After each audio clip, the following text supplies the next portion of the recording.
Let's get into the NL East now. How about the Phillies, Ben?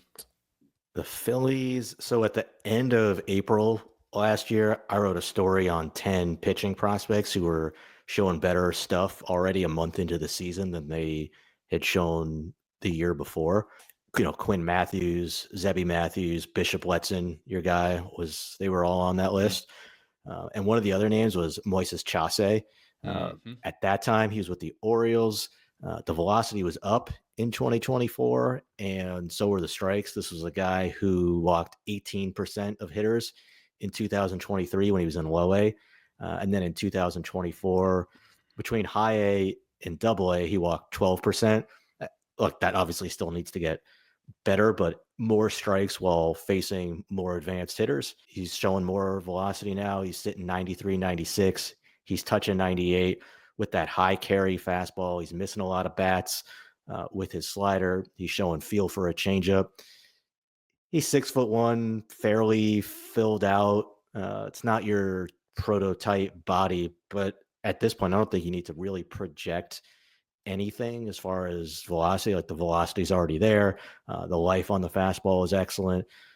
It plays up from that really low release height that he has. So if Mm-hmm. he takes another step forward with his control, I think he's a candidate to come into the top 100 conversation. You think it's starter or reliever for him? I think it's starter, but the control has to get better. Like the stuff is there for him to Mm-hmm. be a starter, and it's not like he's all over the place, but it's still a higher walk rate than you'd Yeah. like to see. Yeah, Chauce was a guy that initially I was like, oh, maybe I can pick him. And then I just wanted to kind of work further down the board because I had too many guys inside the top 10. So I'll go with another 24 draftee. And that's John Spikerman, number 16 overall in the system, outfielder out of Oklahoma. He was drafted in the third round this past year. Maybe similar profile to Mike Sirota, just in terms of draft capital, outfield, some of the strengths. He's a better runner, maybe a grade or maybe even two full grades better of a runner. I think contact and speed are probably the most exciting tools that John Spikerman provides at this point. He's a lot of fun to watch. He's got like classic sort of top of the order leadoff skills. He steals a lot of bags. He stole 12 bags as a freshman. He stole 27 bags as a sophomore. He stole 11 bags as a junior. He does not have very much power. I would say it's well below average raw power for him. Maybe he can get a little bit stronger and develop a little bit more, but I would not view him as a player who's ever going to hit 20 plus home runs in his peak season. So he'll need to hit for a high average. He'll need to stay in center field where he plays now. And I think he's a really good defender at the position. I think you could see a plus defender there, solid arm strength. So just a fun, kind of scrappy, contact oriented grinder. John Spiker, he's fun to watch. So I hope he's able to hit. I'm not like as confident in the pure hitting ability as like Mike Sirota. I'm a little bit more skeptical and want to see him prove it a little bit more. But he's got a real carrying tool in the speed and the center field defense. So Spikerman is my pick for the Phillies. How does he compare to Dante Nori, their top pick last year?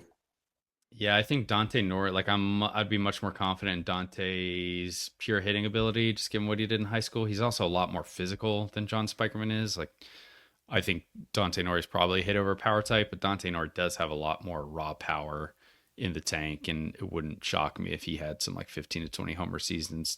Again, depending on how his approach developed. Spikerman is a lot thinner than him, a lot skinnier. I would imagine similar defensive profile, but a little more confident in the offensive tools with Nori. Who's next? Braves? Braves up next. Yep. Yeah, I was trying to find somebody in the Brave system who I felt Ouch.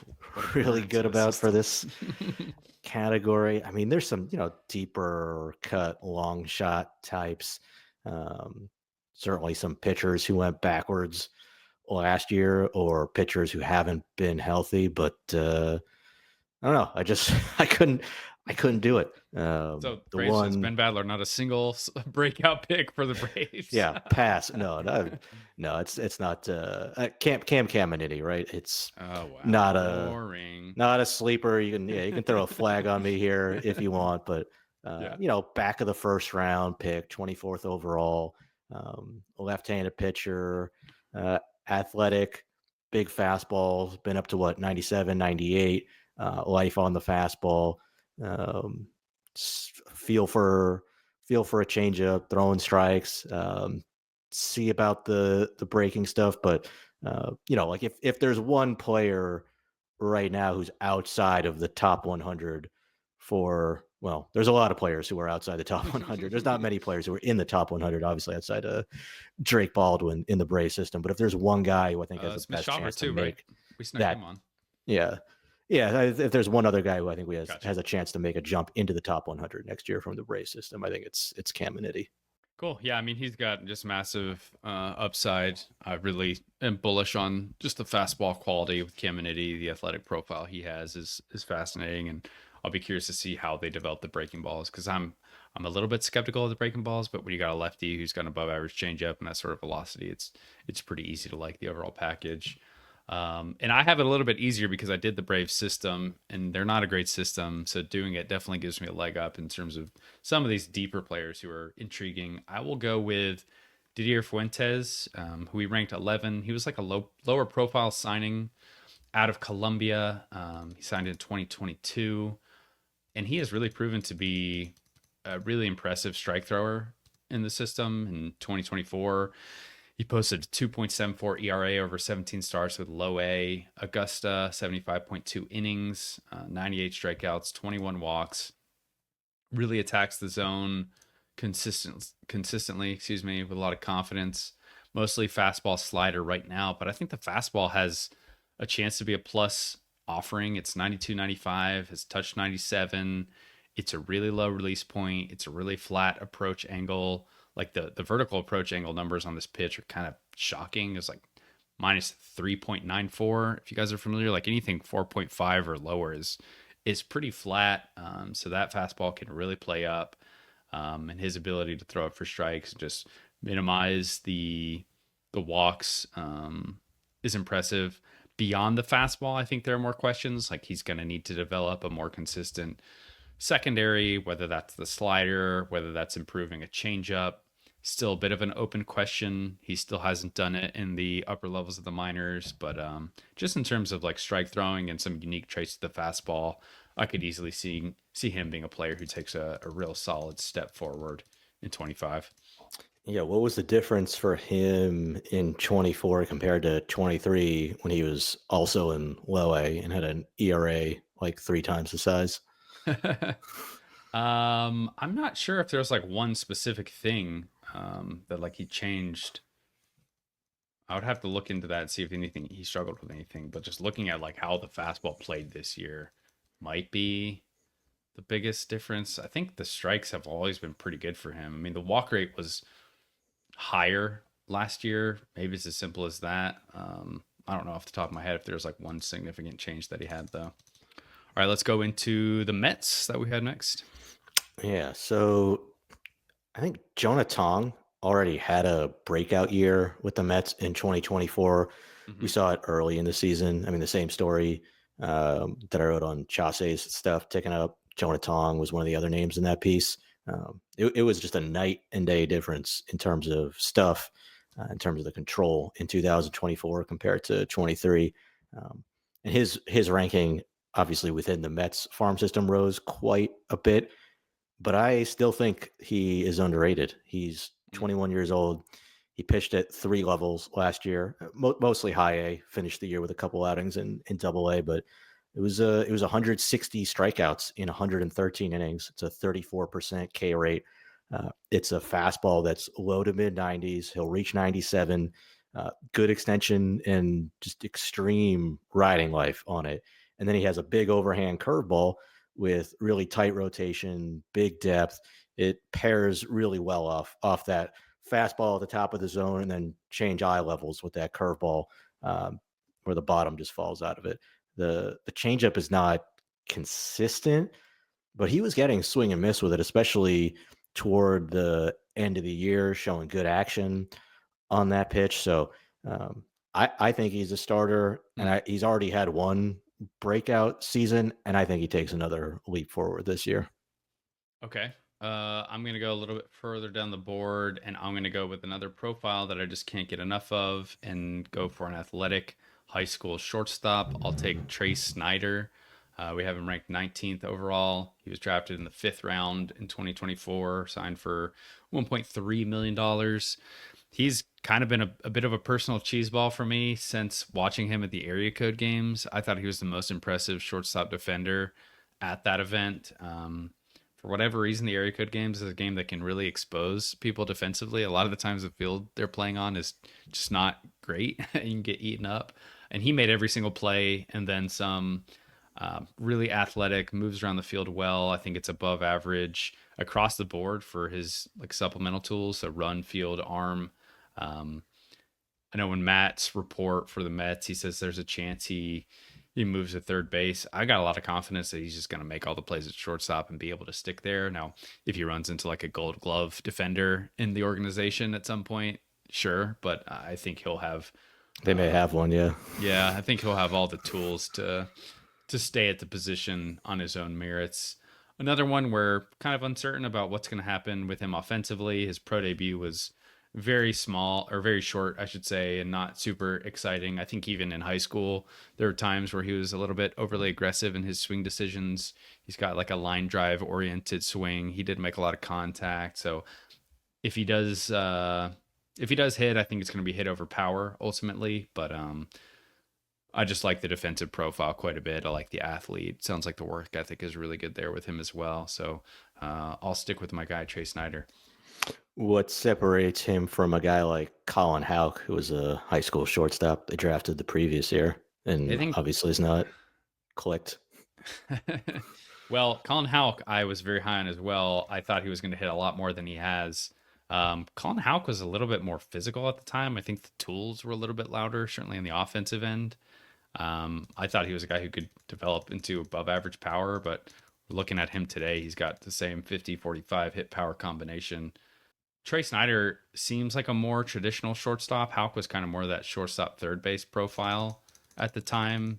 So I would say off the top of my head, just the physicality was a little bit different for those two, and maybe a little bit louder offensive tools for Houck at the time of the draft would be the difference. Although certainly his strikeout rate has been concerning in pro ball, and it's a bummer. It's another high school shortstop I'm going to fall in love with and get my heart broken for the Mets. And don't even talk about Kevin Parada. All right. I guess I just curse Mets prospects. So sorry, Trey. All right. Nationals next.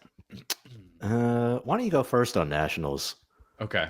My Nationals pick was Jake Bennett. Yeah, we ranked him 13th overall. Another kind of control over command or control over stuff pitcher for me. He missed the entire 2024 season, so I think he's a guy who could maybe fall off radars a little bit, and then I expect him to come back and continue throwing a lot of strikes.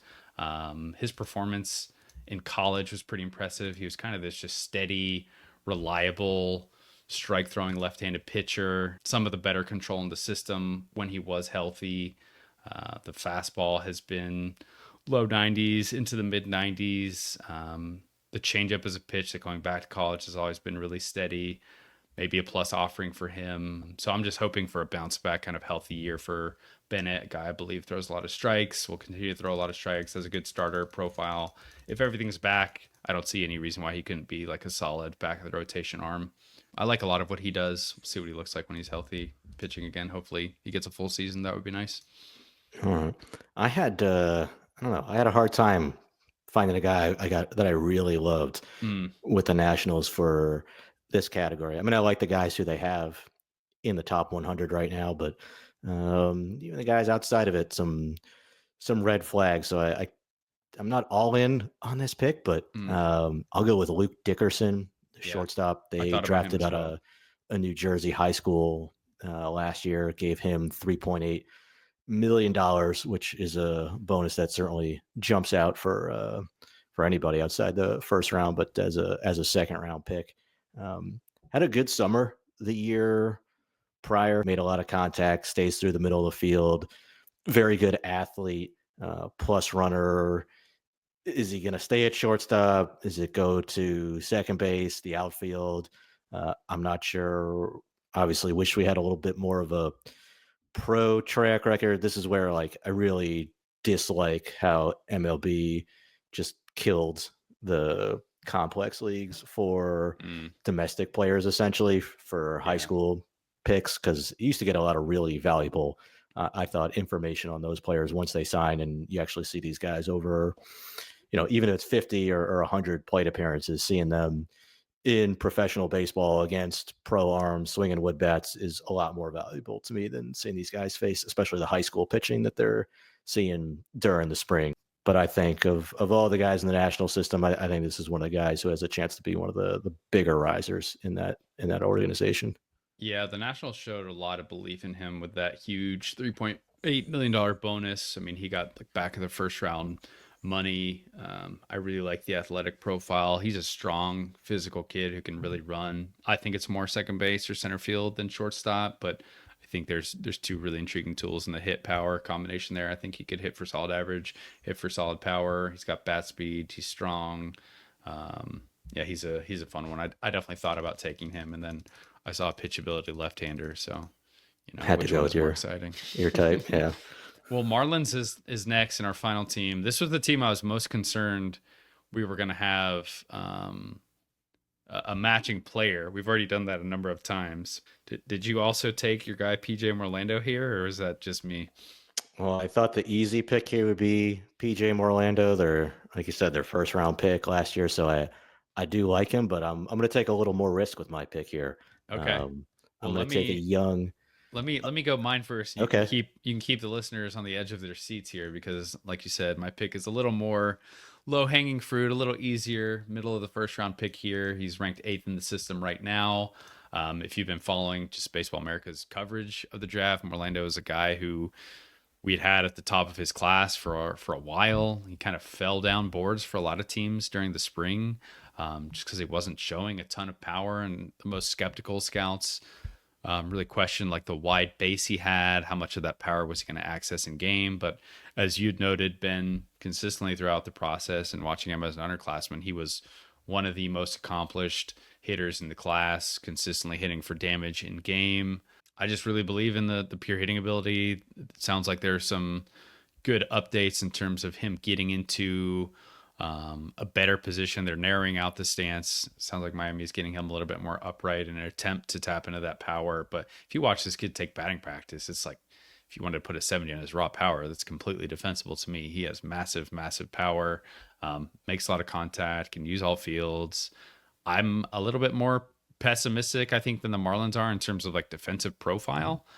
I think of him as a first baseman, but if he can move around well enough and play a corner outfield, great. But I just think he's going to hit and do some damage. So I'll go with Morlando and excited to see who you're going to take.